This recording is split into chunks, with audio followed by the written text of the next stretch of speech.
Puss in Boots: The Last Wish is DreamWorks' follow-up to the 2011 Shrek spin-off movie and the Netflix show, which ran from 2015 to 2018.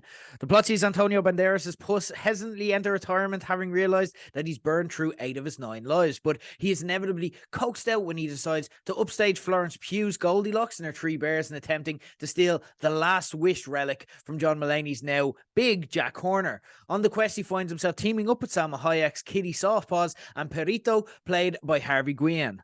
The movie employs a stylized animation style, which is very similar to Into the Spider-Verse, which is also a move away from the more realistic animation styles of the Shrek franchise. So this obviously changes how the movie looks and feels from previous iterations, but for me it was an excellent move, as the dynamism of the animation made it feel fresh and visually distinguishable from the likes of Pixar, which is obviously trying to avoid. It's also the longest movie in the Shrek franchise at just over 100 minutes. I honestly had no intention of going to see this movie until not only did it get nominated for Best Animation Oscar, but people who'd seen it were certain that it deserved to be and held its place there alongside strong opposition such as Turning Red, Pinocchio, and Marcel the Shell with Shoes On. Look at it this way. Toy Story this week announced its 6th movie, if you include last year's spin-off Lightyear, was going into production 13 years after they gave us the perfect ending for a trilogy with Toy Story 3.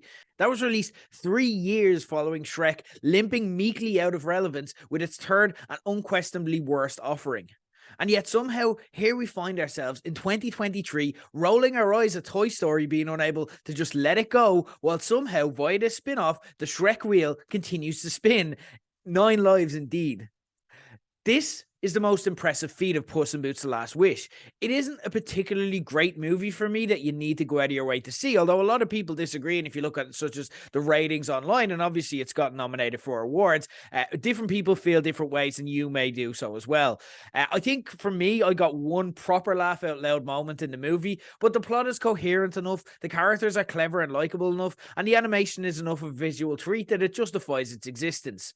Harvey Guillen for me steals the show as Perito, giving the movie both its most reliably funny moments as well as its moral center. And any fans of his from What We Do in the Shadows will know that Guillermo is finally getting the roles he deserves in what should be a breakout.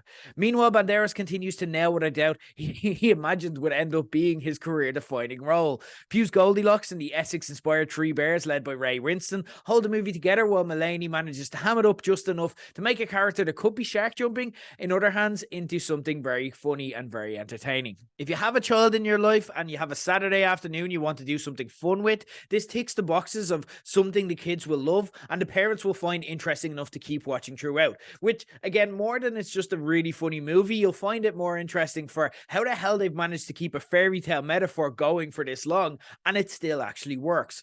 Puss in Boots: The Last Wish is not too cold, it's not too hot, it's just right. And that's pretty impressive 22 years after what seemed at the time like a one and done movie in Shrek.